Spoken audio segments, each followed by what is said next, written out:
Alrighty, folks, it is Thursday night. Welcome to Hunting the Rut Hotline. Hey, you got questions? We're going to have some answers. Hey, I'm Don Bell. Hey, Steve Burklow. And tonight, folks, we're gonna talk. The past couple of weeks, we've been trying to get through some stuff, and we're going to do it each week. As we told you last week, we will do kind of a quick review, and then we'll move forward, and as we take these calls.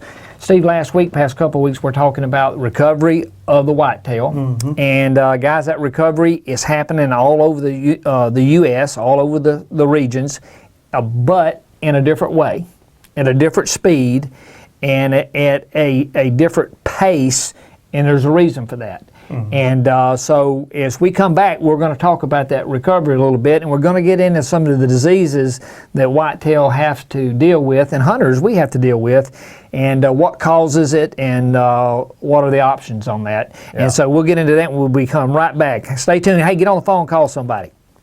From Don Bell, the founder of Code Blue, comes Top Secret Reserve Doe Estrus, the finest doe estrus ever collected. Top Secret oxygen-free collection process is a complete generation above Code Blue. Our patent-pending collection process means no ammonia and no ammonia smell. At a limited quantity of 12,000 bottles, only 1/10% of hunters will be lucky enough to add Top Secret to their arsenal. Visit TopSecretDeerScent.com today and join the 1/10% club.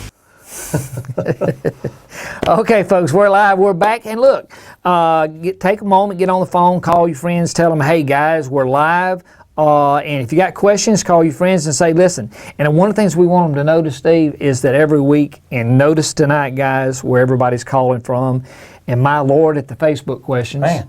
And we're behind.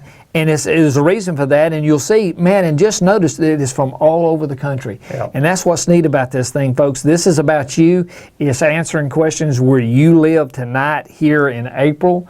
What's today, the 9th? Yeah. The 9th of April. So it's happening. The recovery of a whitetail is happening all over the United States. What's crazy about all that, Steve, is that the whitetails, you know, even though season ended in the North first and the Midwest first, we only ended in late February down here in Alabama and Florida, but yet our deer are ahead of the recovery because we're all greened out. Yeah. You know, we got browse, we got plenty to eat, and so the recovery is better. Yeah. It's quicker here, but yet by midsummer, summer, they'll leap us again. And then the Midwest and the North will catch up with us, and of course, you know, and we'll talk about that. And that's the key to this thing, is that we're talking about it in a process. Mm-hmm. We talked about some stuff last week. One of the things we want to talk to about is the 3 diseases. Mm-hmm. And whitetail, not only are they coming into the spring in their most weak position, because of all the trauma and the kill off and just the winter kill, all of that, they're weak from fighting, from running. So now they also have to deal with 3 different diseases. Right. And the first one is? Well, we got, the first one's blue tongue, also known as EHD. Blue tongue transmitted by biting flies, extensive hemorrhaging, they bleed awfully bad. Yep. Blue tongue, very high mortality rate. No known treatment for it, but luckily it doesn't cross into humans at all. And as we go through these 3 diseases, one of the things we want hunters to understand is that sounds bad, and it is bad. Blue tongue, I mean, even thinking the name of it sounds bad, and it's transmitted by biting flies. Now, wouldn't it be nice if we could get them rascals on bioshield, set the fence, and get them on that to keep them from insects and stuff. I've been thinking about that. How, you know, the old cow, how the cow goes under the thing there when you feed it. Figuring out some way to get them on these deer, because, hey, it'd stop that stuff. Yeah. Seriously, but, you know, blue tongue is by being bitten, and you know it, and it causes extensive hemorrhage. And the thing about it is a high mortality rate, and right now there's nothing they can do about it. There's no known cure for that. And you know, you get up with blight flies in the north. I mean, that's bad. Of course, you know what it's like about these buzzards we got down here called mosquitoes. Yeah. You know, I mean, they're big as big as planes. But And we found some dead deer this year. I'm kind of concerned. I oh, was really? wondering about On your property? Yeah, we found an 8-point and we found a doe. So I was concerned because it seemed like our season was not near as good as the year before. So I kind of wonder if it's attributed to this. Well, you'll be able to see the difference between the three diseases. Well, now blue tongue, that's bad. You have also bovine tuberculosis, which is BTB, and what that is, it is a chronic and also a fatal respiratory disease, and it's transmitted by respiratory fluids. And what's crazy about that, and there's no known treatment for that, and the way they transmit it to one another is like if a deer were to sneeze or cough, or in proximity of each other. And I know this is going to sound bad, and I don't know where I come up with this at, but I saw a thing one time when you flush a commode that they're looking, when you flush a commode, that if you were to put a slow camera on it, that all of the just millions of particles of that water coming out of that commode and how it blooms out in a room, and how much contamination it has within a radius of that thing. It's crazy. And a sneeze that you see on TV with sneeze, all those droplets. That's right, and it's out there. So that is one of the ways that gets transmitted. And you would think, well, animals. Well, I've heard bucks out in the woods. I mean, just blow their, like clearing their nose out. Yeah, almost like a grunt, snort, wheeze. Right. Where they'll blow it. Trying to clear out so they can is that breathe. what they're doing? Yeah, you'll see a buck a lot of times. He'll stop and blow it out and then throw his head up. But what he's doing is just clearing to where he can get another whiff. But they will do that in a grunt, snort, wheeze. And then the last disease is called chronic wasting disease. Yeah, CWD. Fatal neurological disease transmitted through saliva and other fluids, deer to deer. No known treatment either. No, so, and CWD is getting pretty big. That's CWD is the one that the hunters hate the most. Yeah. And the problem with CWD is that it's transmitted through a saliva. And guys that you're watching, you probably could go to the internet and go to like a feed lot, look up a feed lot where they feed cattle, and you can watch this. And it's a lot of truth in this, in that if you watch cattle in a feed trough, they're just eating almost like dogs eating together, and they're not only just biting, they're slobbing, they're eating each other's slop. Right. And so they're just transmitting stuff left and right, and that's what we're eating. Which, like you said, might be better if you had a feeder that throws it out instead of a gravity flow feeder. Always better to have, and that's one of the things you want to do is when you're managing your piece of property is, of course, what we want to do is congregate deer because we want to shoot them. But in feeding them, you want it widespread enough and numerous places rather than one big place. Where they're not on top of each other. That's right, to where they can get off of one another and feed. In other words, chronic wasting disease. I don't know if we said that. I said CWD, but chronic wasting, if you didn't know it. Yeah, chronic wasting, and no known treatment for it. No. But the thing about it is, though, you up in the Midwest, every now and then you'll get it. It's very isolated, and when it happens, it puts hunters in a tailspin. It puts in almost an overreaction to it, and they quarantine that area, and then they try to kill the deer out of that because it is a bad disease. But one of the keys managing a piece of property is that it is way better to have. It's not good to be able to hunt it because it's harder to hunt. But if you're looking a way to protect your animal is to have numerous feeding places, smaller, to where they can all go to their own places rather than coming to one trough or one feeder. Yeah. Just because you want to get up on that feeder. Right. So you got to think about the deer, and now's the time to do that because now they're feeding, they're recovering, and so you want to have numerous places out there on your property rather than just one. I think we got our first caller. Yep. All righty, you got Don Bell and Steve Burklow. Who we got? This is John McCullough from Cumberland, Maryland. Well, all right, John, you from Cumberland, Maryland. What part of Maryland is that? Western Maryland. Baltimore? Not far from West Virginia. We're right on the line. The Potomac River separates us pretty much. All righty. Well, we're glad to have you online tonight. Well, what kind of question you got for us? I guess my question would be, Does deer scent alarm mature bucks? When you say deer scent, John, are you asking urine or scent? Yes. Okay. Yes, sir. Urine. In the big scheme, no. Some urines, yes. And I know that sounds dumb, but let me qualify that answer. Yeah. If you were to take a blend of urines, okay, and I apologize for this, but we're going to collect your urine, mine, Steve's, Tom, and Chris's. Okay, so we got 5 bucks here, and we're gonna fill a 55-gallon drum, and you're gonna bottle it. So what you have in that drum is a blend of aged urine. It'll bottle 7,040 bottles. John, every bottle you open has the same smell. Does that make sense? Yes, sir. And the reason it does is because it's a blend of 5 men. So now let's go hunting. You're hunting. I say, well, I'm hunting. Steve's hunting. We're all hunting down a ridge, and I stand up to shoot the buck, and I'm bow hunting, and my stand squeaks, and the buck blows. He's coming into the scent, and he blows. He goes 500 yards down to the ridge to Steve, and he smells the same thing that I just spooked him on. Guess what he's going to do? Or could do? Right. He's going to blow.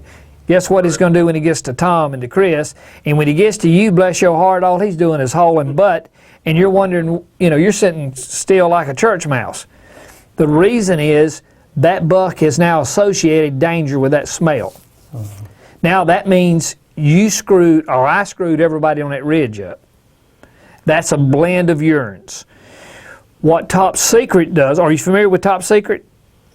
Yeah. Okay, Yeah. Top Secret. I'm sorry. No, it's okay. Top Secret's a single urine, no oxygen. So now if I screw that buck up, so all 5 of us is hunting a ridge and we're all using Top Secret, and if I screw that buck up and he blows, he goes 500 yards the ridge to Steve, he's going to calm down. Why? Different animal, fresh urine. Different smell. Different smell. Yeah. So there is the uniqueness in Top Secret. Every bottle's from a different deer. Every bottle's never seen oxygen. So the answer to your question is yes and no. But once they associate it, it wasn't long ago on the show we had somebody ask something about human urine. And John, I've actually got down out of a tree stand because they were, I had jets dogfighting over me over in Clark County and coming off of Egland or somewhere down here, dogfighting on the river. And I just got fed up with it and got down, and I had to go, and I just marked me a scrape. I came back the next morning, and it was tore all to pieces where that buck tore it up. Now, that was fine until he associates danger with that urine. Once he associates it, you're screwed. Yeah. Does that make sense? Mm-hmm. Okay. But yeah, do you? What kind of scent do you use now? I use the Trail Gen 307. Okay. Yeah. Have you tried any Top Secret? No, I haven't, to be honest with you. Yeah. You'll be able to get it anywhere up there. Dick's, Cabela's, Bass Pro, Gander, any of those guys that have it. Your local sporting goods store will have it up there in Maryland.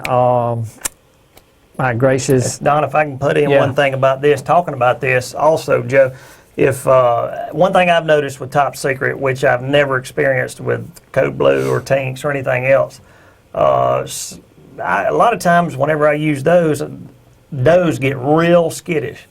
And a lot of times they'll take off, blow, whatever. Top Secret never had that problem. That just seems like it really, the does, it doesn't bother them. Well, one is that it's oxygen free. Dark urine says the deer was there. Clear yellow urine says the deer is there. Does that make sense? Yeah. Give an example. I mean, one of the things we of course, I asked what scent you use. You told me it doesn't matter. Pick a brand. If you go to the store right now, any store you go to, and you open a bottle of urine, what color is it? Dark. It's dark. Yeah. Listen to this show. Go back and let's ask that question. It's always dark. You know why? It's ammoniated. Right. Listen, I know. I started Code Blue. It's the finest deer scents ever hit this industry. Single urine. Even Code Blue is ammoniated. Top Secret is single, no oxygen. Phenomenal difference even between Code Blue and Top Secret. So what we've done is ratcheted it way up another notch, because now the first time you open and pour it out is the first time it's seen oxygen. Now you got a deer standing there while you're there. There's the difference between Top Secret and the other urines. Now if you open Top Secret and just open it and set it, by any chance, can you see the screen? No, Okay. no, I'm not watching it right now. Well, when you look at this after the show, I'm holding up a bottle that's actually buck urine there, and I want you to notice, and everybody watching, notice how yellow that is. Now then, I'm going to put up a bottle beside it. It's buck urine where we open the top. Look at the difference in the color. One's dark, one's clear. The difference is we opened this one, literally just opened it and closed it. That's what happens. So once you open a bottle of Top Secret, we have a scent saver system that you can literally pour it in a 3-ounce bottle. It has a pump and a scent saver, and you can pump it out in between using it. That way you can protect it. It'll stay without oxygen in between using it. Have you seen that before? No. Oh yeah, you'll like this. You can go to topsecretdeerscent.com, topsecretdeerscent.com, and you can see it. It's neat. What this is, you have a 3-ounce bottle. Now you hear that? It has a plug. You pour the 3-ounce urine. I'm showing you on the screen. You pour it in it, and when you pour in it, you simply plug it. It has a vacuum plug in it. You plug it. You have a vacuum pump that comes with it. It's called a scent saver system. You simply vacuum it out 2-3 times, and if you can't over pump it because you'll hear a click. And that click says that you've maxed out. And now watch. You hear that? Sound like Lawrence Welk. Yeah. How old are you? About 37. Well, you old enough to remember Lawrence Welk then. All right, so so what happens is you pump it out, and you got a little nipple on the top. You can push or pull it. It breaks the seal to where you can open it without popping it, use it, pump it, close it. Now you can start out with no oxygen and keep it without oxygen in between using it. So now you can start out with it and maintain it, and that bottle, all 3 ounces, will last you oxygen-free the whole time you're using the bottle. Yeah. Wow. You ever tried, Joe? I think you'll like it. I think, did that I'm answer? definitely going to try it now, that's for sure. Well, how'd you find out about the show? On Facebook, like I, liked your web page, so. Well, good. We appreciate it. And listen, call back in. We're live every Thursday night. We started this last fall. We do an awful lot of seminars. We've been to several right there in the Maryland area. I was just trying to think. Did you say that you're south of Baltimore or west of? Where are you in relation to Baltimore? I'm about like 2 hours away from Baltimore. Baltimore's down east. Okay. All right. I'm like west. Yeah. Okay. Well, listen, tune in every Thursday night, this show, and listen to it after you get off. Log on, watch us, and you'll be able to hear the other questions the other guys has. And by the way, the questions you asked help people all over the country. Oh, yeah. Because they're listening to your question, and there are nuances to what we say, from Maryland to Louisiana to Illinois to Michigan to Alabama to wherever. There are nuances to the same question. So, look, we appreciate you calling in, and call back in again. Watch the show each week. Okay. Hey, thank you. Hey, thank you, sir. Tell your friends about it. Okay, I will. Hey, thank you so much for calling in. Yes, sir. Thank you. Thank you. Bye-bye. All right, folks, we'll take a quick commercial break. When we come back, we'll take us another caller.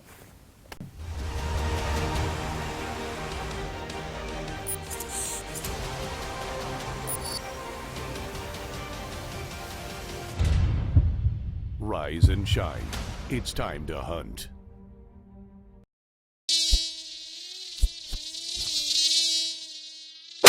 Repel and kill the bugs that bug you most with the all-natural 100% deep-free BioShield.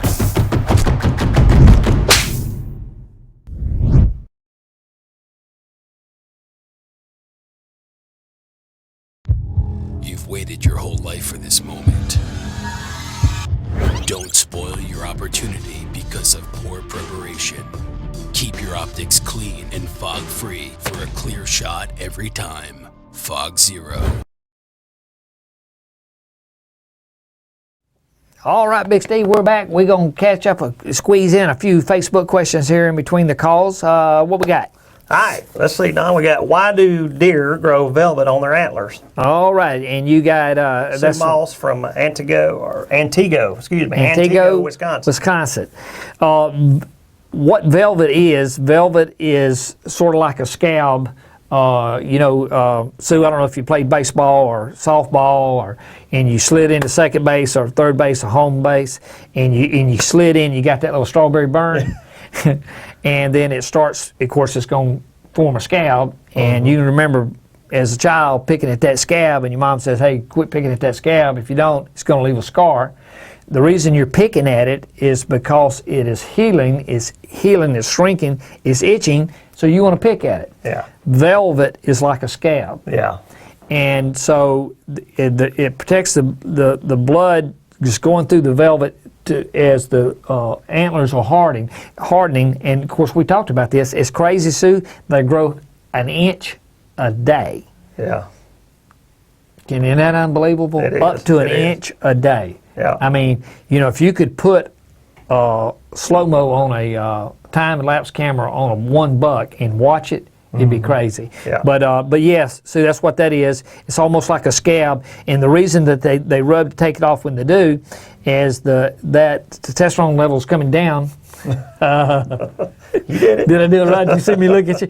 As it comes down, then it dries, that blood supply goes away from those antlers, and it dries up, and it itches just like that scab does. Yeah. And it's got to come off. Of course, a sign of pre-rut, Yeah. and that they're coming into rut. Once they shed velvet, they're in rut. Yeah. So Sue, that's a long answer to a short question. Yeah. All right, we got Ralph Sokol, right.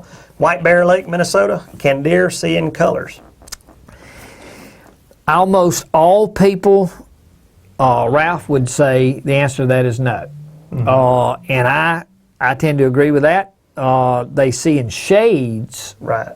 variations of black and white, but as far as being... Therefore, your camo would be Right. because you think about it, your shades of camo. They're seeing the variations, and all the other stuff's for us. It's for us. But they see in variations. Yeah. And movement. I mean, literally on the south side of Pine Log as a teenager, I darn near pushed a buck away from me, jumped up on a stump with a bright yellow. You remember the long yellow rain suits that you'd buckle in like this as a child? I was standing up on that, up against the sky, and that sucker come by me, and I punched it. Man. But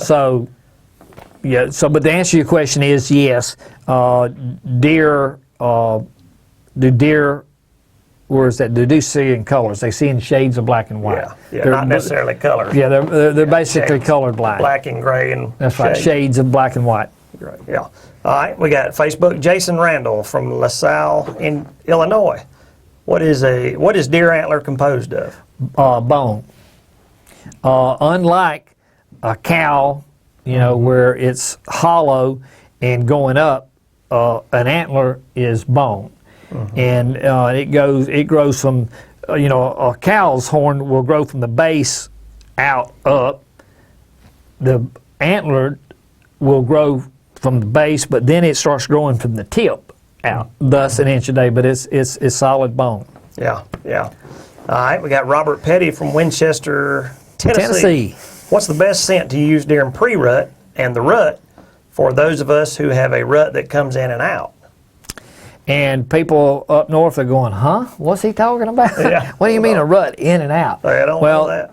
A couple things there is, Robert, one is that what's the best scent to use during pre-rut? I like buck urine.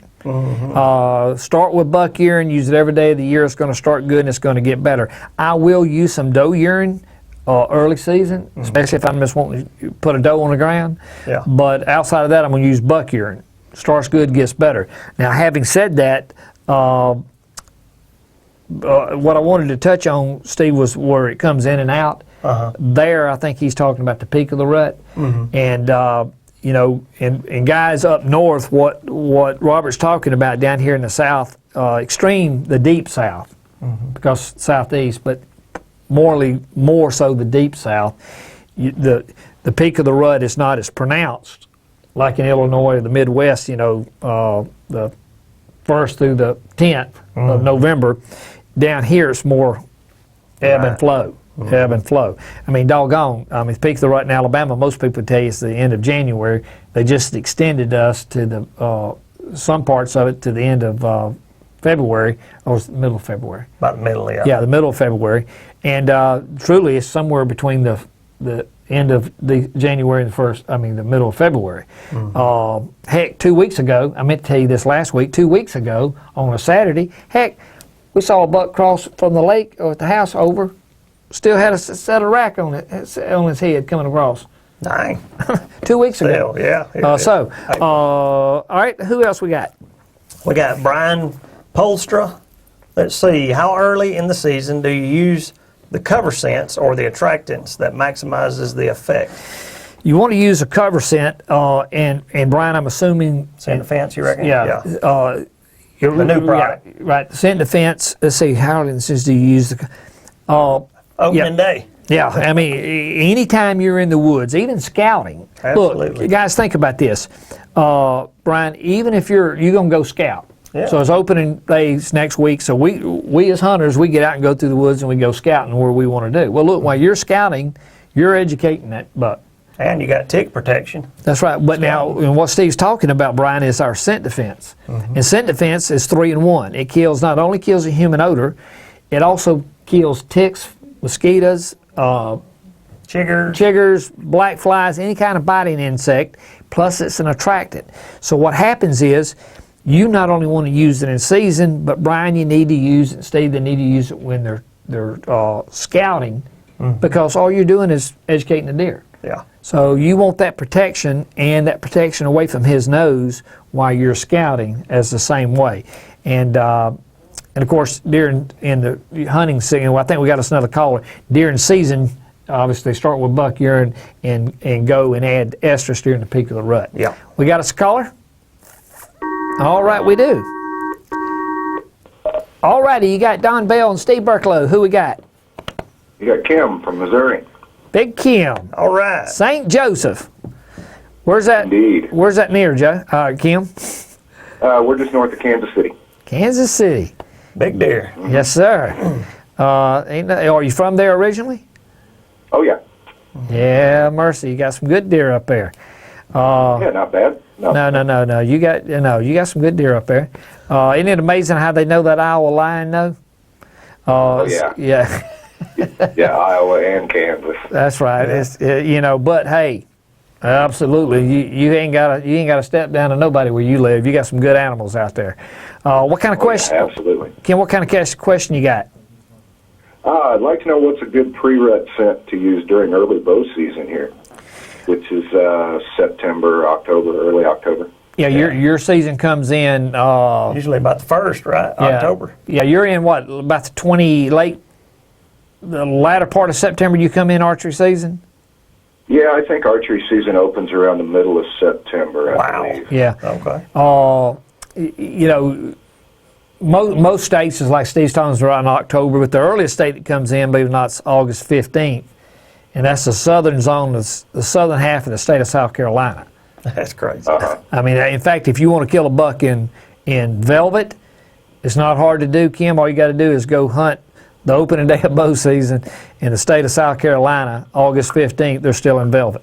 So in season, to answer your question, though, which scent do you use during pre-rut?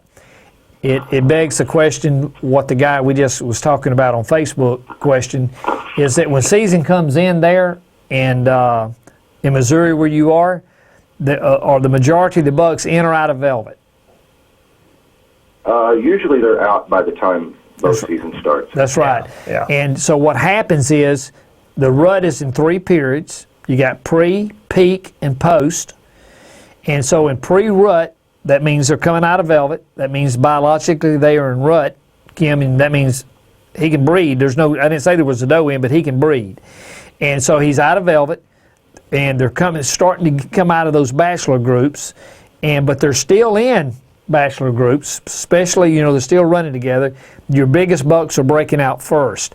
So to be very specific which scent you use, and this is not only true in Missouri, it's true anywhere in North America, you want to use buck urine.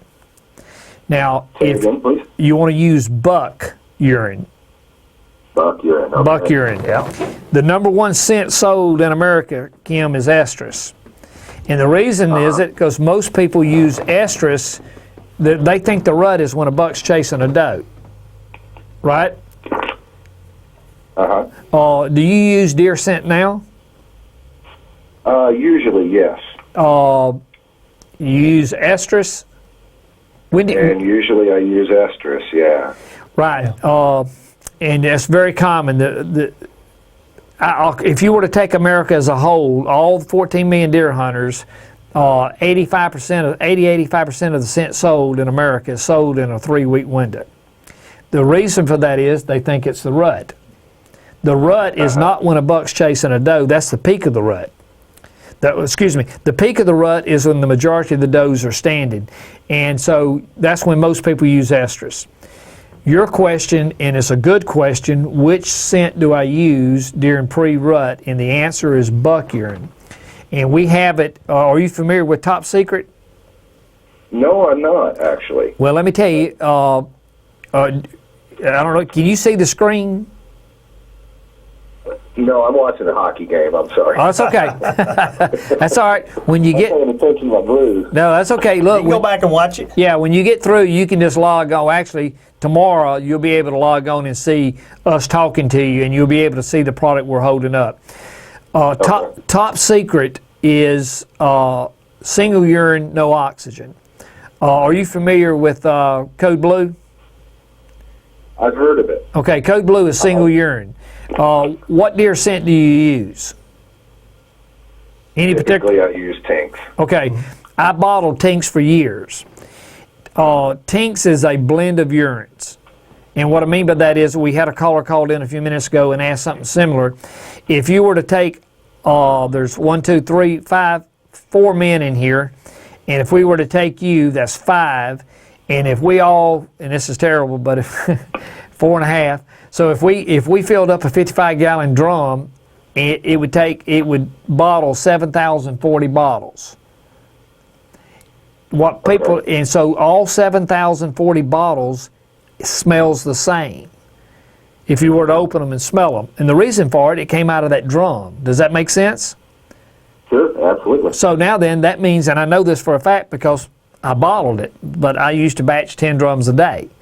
So every one of those is the same. When you come to Top Secret, what Top Secret is, and I'm going to hold it up when you look at it, you'll be able to see it. You can't miss us because we're in the hot sauce bottle.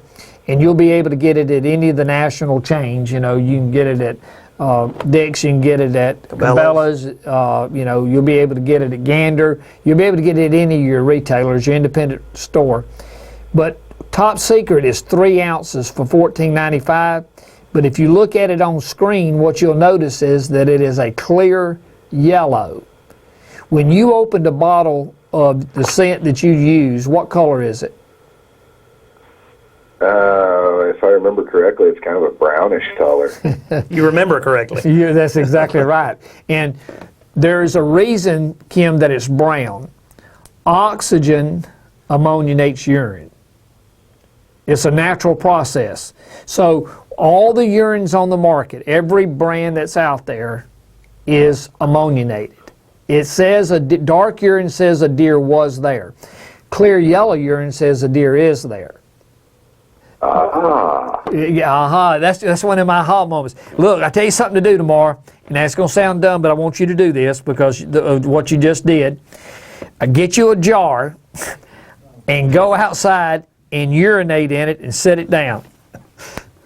And I know you're thinking, man, this guy's dumb. Listen to me, Kim. Tomorrow morning, get you a jar, urinate in it. It should be a clear yellow. I'm serious. It should be a clear yellow. Now then, if you watch your urine in the course of a day, It starts off with a clear yellow. It'll have a single smell. You start watching it in the course of the day, it's going to start changing color and smell. The only variable to your urine is oxygen. Dark urine says Kim was there. Kim was there some time ago, Don't know. but when was he there? So when you pour out dark urine, you're telling another buck, well, the buck was there, but he's not there now. If you go outside and urinate and pour it out there right then, that buck, it says, hey, there's not only a deer, that deer's here now. He knows the difference. There's the difference. Yeah. Two different smells. And so what we've been able, under Top Secret, what we've been able to do is to collect it from single, no oxygen. So that's the reason all of Top Secret's urines is a clear yellow. Now once you open it, it hits oxygen. Well, we have what we call a scent saver system that you literally can pump it out in between using it. It maintains it fresh during the whole course. We also have it in a 8-ounce foam. There's the buck. And the foam is, retails for $19.95, and it has 300 pumps to it.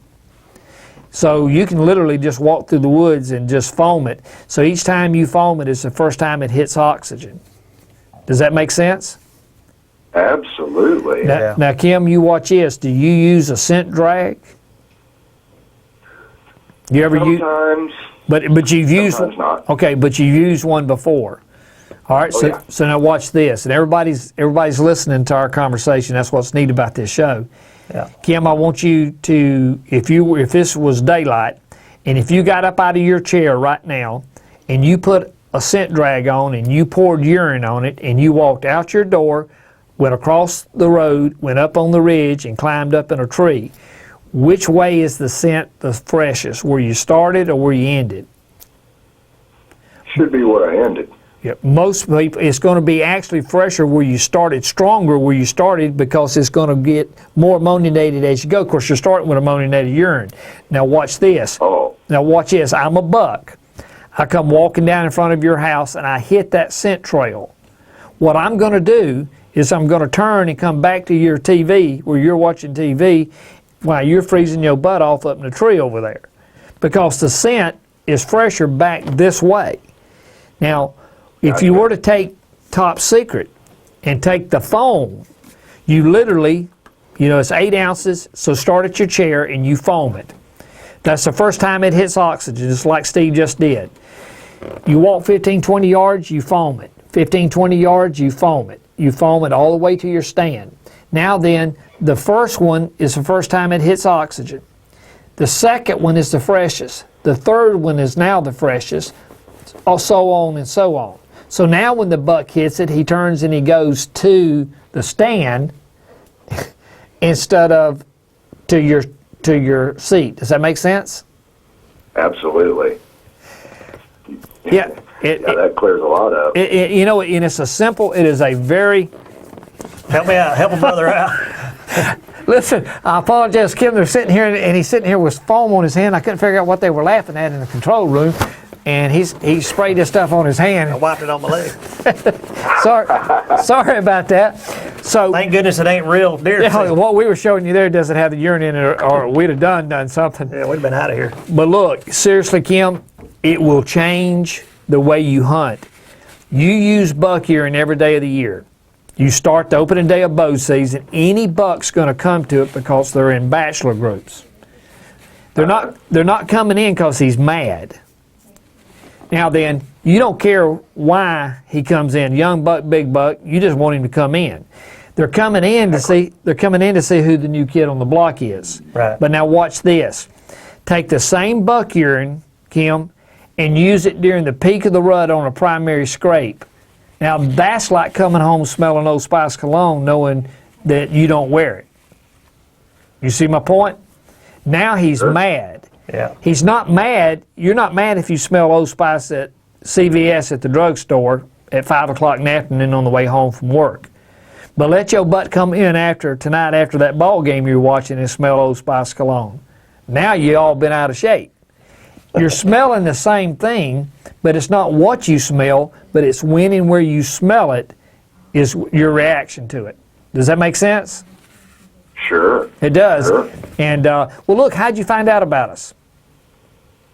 Facebook. Well, great, man. We right. appreciate it. All right. Well, look, tell your friends and stuff about the show. This show airs every Thursday night, and it's always as relevant as the last question. And the question that you asked, and you're asking it out of Missouri, that old boy that just called in from Maryland, he's going, but wait a minute now. That makes sense, but I wonder if that'll work in Maryland. And the old boy that calls in from South Carolina, so everybody's listening to your question, and so it's always as relevant as the last question. Yeah. It's a pretty neat format, and we're pretty excited about it. So tell your friends to log in every Thursday night at 7 p.m. Central Standard Time, and we do it 52 weeks a year. Awesome. All right, well, we appreciate. I will get it checked out. Hey, we appreciate it, and call in again. Thank you much. Thank you, Ms. Kim. Thank you for calling in, sir. Bye-bye. Gotcha. You bet. Bye-bye. Bye-bye. Bye-bye. You waving that thing again? All right, we got it. We're going to go straight to another caller, guys. All right, hang on tight. Hang on, we're going to get through them Facebooks. All right. I know it. All righty, you got Don Bell and Steve Burklow. Who we got? You got Jamie Jastromski from Amherst, Wisconsin. Amherst, Wisconsin. We can be there in just Just a few little hours. bit. What county are you in? We're in Portage County. What county? Portage. Portage. Yep, I'm not in Buffalo County, so if you were hoping for Yeah. Buffalo County, I'm sorry. I was asking how close were you to Buffalo County, though? About 2 hours. North? We are east of Buffalo. All right, so you're, We're in central Wisconsin. okay. All right. In Buffalo County Stevens, on the western half on the Mississippi. You over near Stevens Point? I'm about 15 minutes from Stevens Point. Yep. Okay, yeah, I know where you are. Well, look, we're glad you called in tonight. What kind of question you got? The question I have for you guys tonight is what effect on antler growth happens when you wound a buck? One of the things that we've started out the show with, Jamie, the past couple of weeks, and by the way, how did you find out about the show? On actually Facebook, I answered a Good. Facebook picture last night online, and this is how we got to meet each other. Well, man, we appreciate that greatly. And look, this show airs every Thursday night, and it's live, so people are listening to us talk tonight, and it helps people to ask questions because it's coming from hunters just like you. And that's what we are. Steve and I, this is not a fancy show. It's a direct conversation between us and you. We're learning. And your question's a good one. That's the reason why we started the show off last week and this week talking about the recovery period of a whitetail. And one of the things we're doing, Jamie, is that each week we're talking about what deer are doing today, April 9th, anywhere in the country.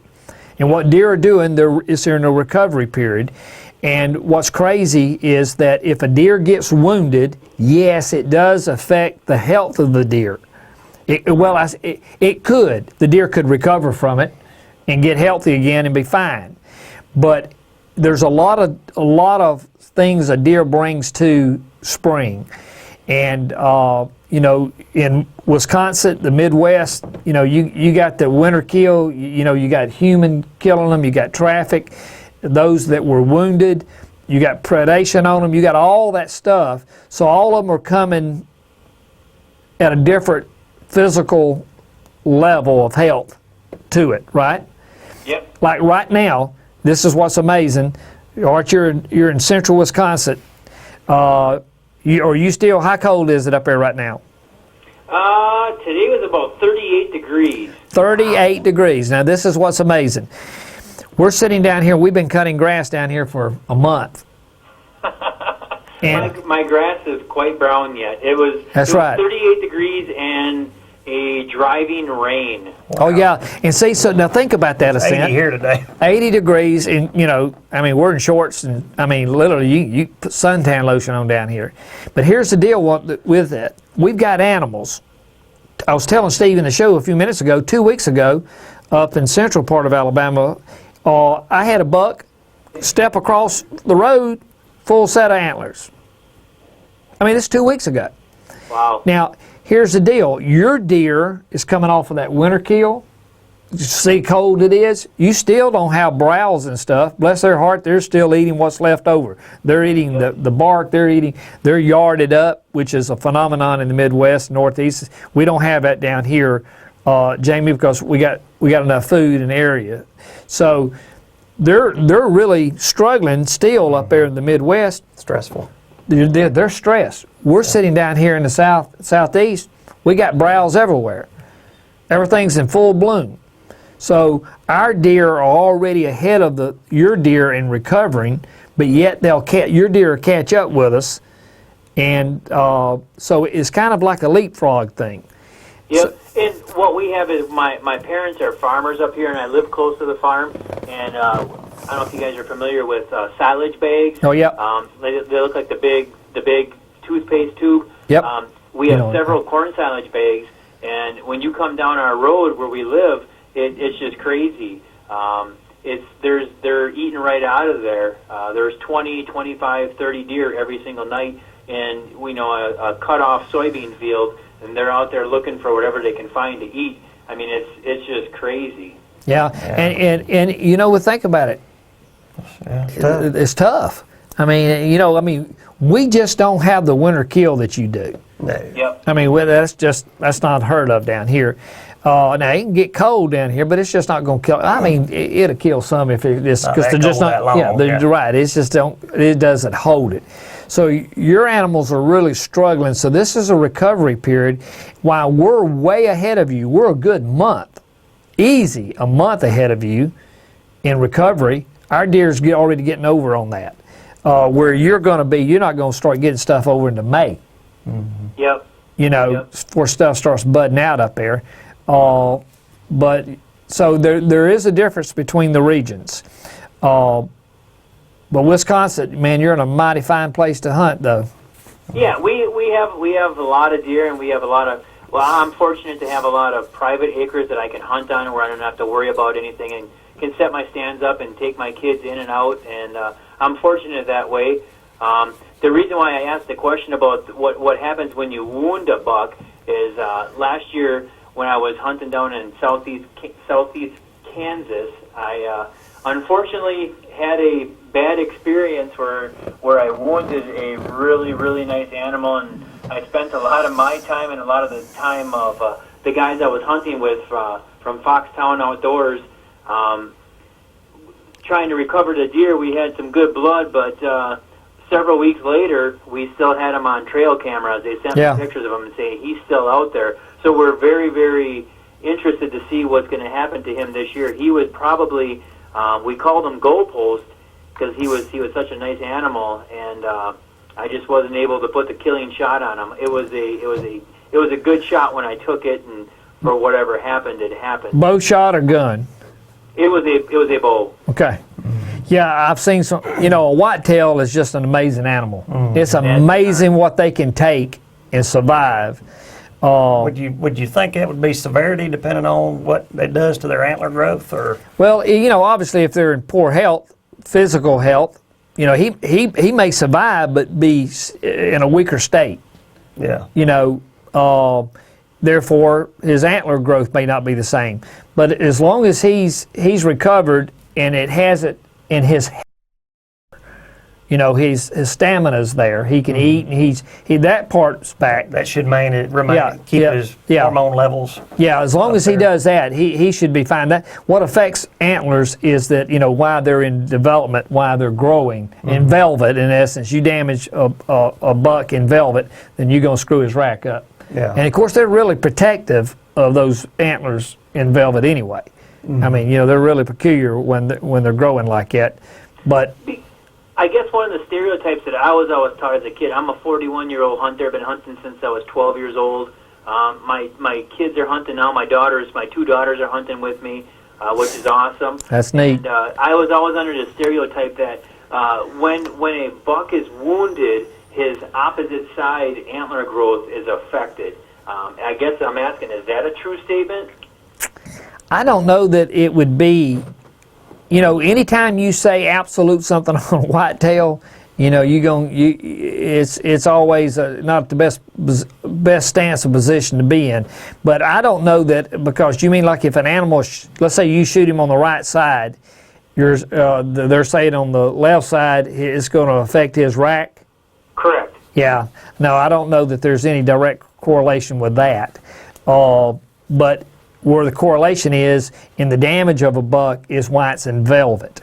Mm-hmm. Now, what will affect him if you shoot him, let's say late season, or you shoot a buck early season? When did you hunt out there? October? It was October. It was the first week in October. Okay, so it was still not so bad out there. He had time to recover to hit ahead of the cold. Yep, absolutely. So he had some recovery period, and it depends on the severity. But having said that, now I don't know if you know Terry Rome. Terry Rome is with Tinks 69, and Terry and I we were hunting in Georgia, and we shot a deer, and when I shot him, he went through the back, and he just flinched and went slap through him. And man, we looked for that deer, and I had to go to a meeting, and he said, hey, I'll look for him in the morning. He went back the next day and couldn't find him, and a little bit of blood, and like you said, I knew it was a good hit, and quartering away from me, and about a week later he was hunting and saw this buck, and it was in a thicket, and he was browsing, and looked up, and there was the same buck, and you could see the hole in him, and he acted like there was nothing wrong with him. Yep. That's crazy. Yeah, they're tough. They're tough, but most of the time, Jamie, it's going to be while they're in velvet, it's going to mess up the rack. That's a certainty. So what do you guys know about? Because what I was shooting was a carbon arrow. Now, when a carbon arrow, my arrow did not exit. It was sticking out probably, to recall, probably 8 inches out of him. It never exited. I hit the opposite shoulder. Yep. You hit a bone. The arrow off. Now, does having a carbon arrow left in the animal have anything to do with anything? Some of the stuff that I read in Deer and Deer Hunting magazine saying that the carbon arrows, the fibers can taint the meat. What do you guys know about that? Well, I don't know. That's such a small. To me, that seems like such a small risk. And just to get to that, because I really love to bow hunt, and I used to use carbon. Now I use the carbon core with aluminum outer shell on mine, and simply because I really like that, because it gives it more weight and gives it really good punch power. That's right. To really get through the animal. When Don and I went to Illinois this year, went through the heart, went right out, stuck in the ground at 40 yards. You got that weight of the arrow. Boy, it really does get through them. I'd take the weight over speed, because the weight is the difference in me taking my finger and pointing you in the shoulder, hitting you in the shoulder, versus my whole hand hitting you, the face of the hand hitting you. But to that, I don't know. It seems like such a small chance. I don't know, unless they're talking about the arrow when it went in, if it splintered. Yeah. And even that, it's probably as many deer as you've killed. I don't know. I've shot a lot with a carbon arrow. I think there's a lot more things to worry about than whether or not that carbon arrow is going to tank that meat. Where'd you shoot him? I was just ahead of the front shoulder. Mm-hmm. Yep. My angle was he was like just quartering a touch away, and that's what I like. I was a click too far forward, and I drilled. I made it past the first shoulder, and I hit the second shoulder is what I did. Mm-hmm. Yeah, and what's crazy is because I tried. That's my shot. I like a buck quartering away or deer quartering away. If he's quartering away, what I try to do is to shoot right off his hip, between the soft spot between the rib, to bypass the ribs. What I first thought you were talking about is maybe the arrow pointed a bone, and which is the reason it didn't go all the way through. And that's one of the reasons I try not to shoot, from a side, because you got all those ribs to contend with. But if you slide it off that hip quartering away, you got that soft spot. Shoot that opposite shoulder. He gonna take a hurting on him. But no, I don't. Did he break the arrow off, or did he take the arrow with him? He took the arrow with him when I saw him, and like I said, we had several guys that I don't want to use the word wasted, because when you're chasing a deer down like that caliber, any deer, you're not wasting time. No. We just want to make sure that he wasn't laying somewhere. That's right. Well, and it's good that you got the pictures. We spent a lot of time, and I never found the arrow. He crossed a river. We had good blood up into a river, and then he crossed the river, and we just lost it. So I don't know if he stood in the river and he clotted, and That's right. I don't know what he did, but you don't get to be that sized animal without being smart. So That's right. And listen, one of the things you just noticed, and want everybody listening to notice what Jamie just said, is all hunters see if this is not true. You shoot a deer, that sucker's going to head to water. And if he can get to it, if he's healthy enough, he's wounded, he can get to it, he's going to go to water. For the very reason that you just talked about. You know, they got enough, it's God-given sense to get to water to clog. Yeah. And, you know, we have found them many one laying in a creek. Just the head and antlers, you know, eyes and nose out. Everything else submerged.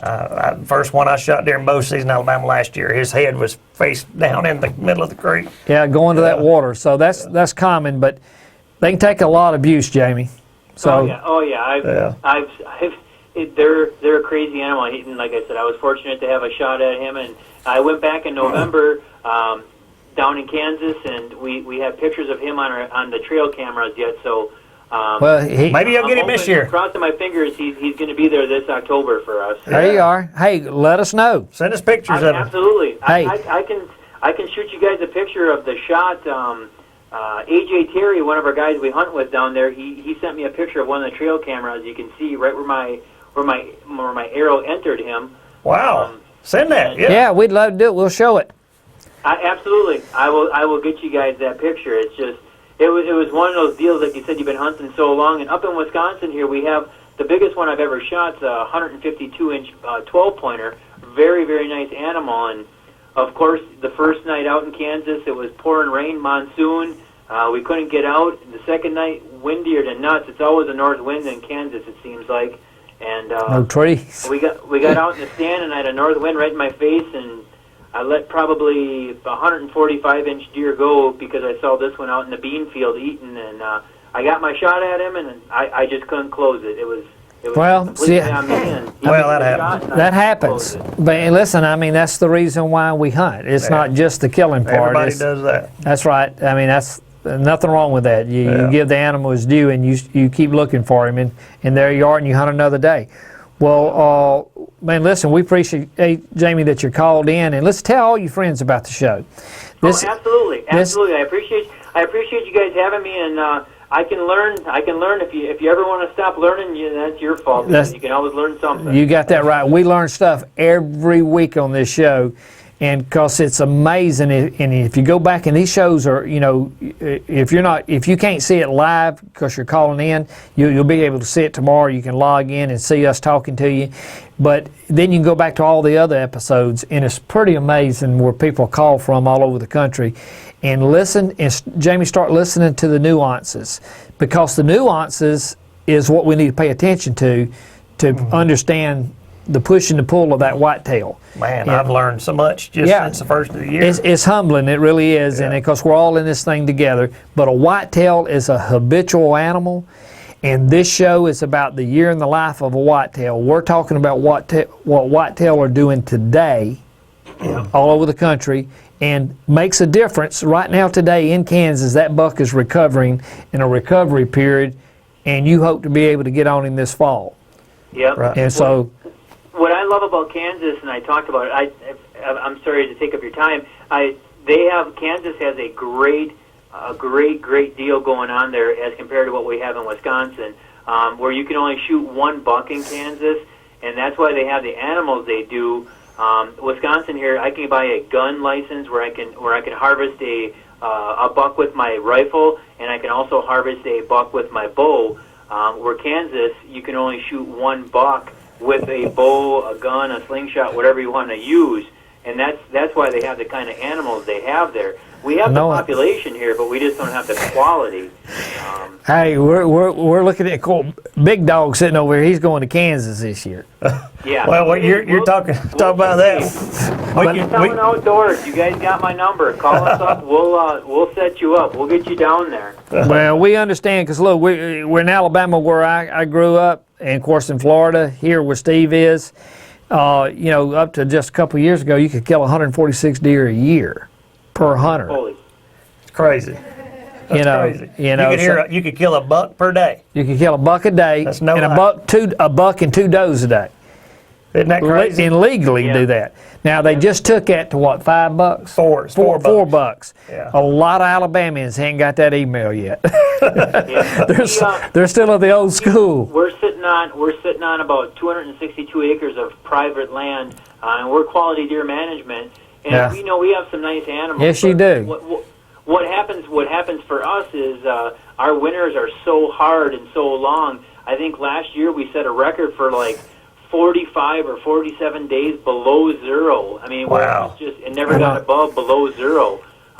So our herd is, besides predators, they go through a bad deal, don't they?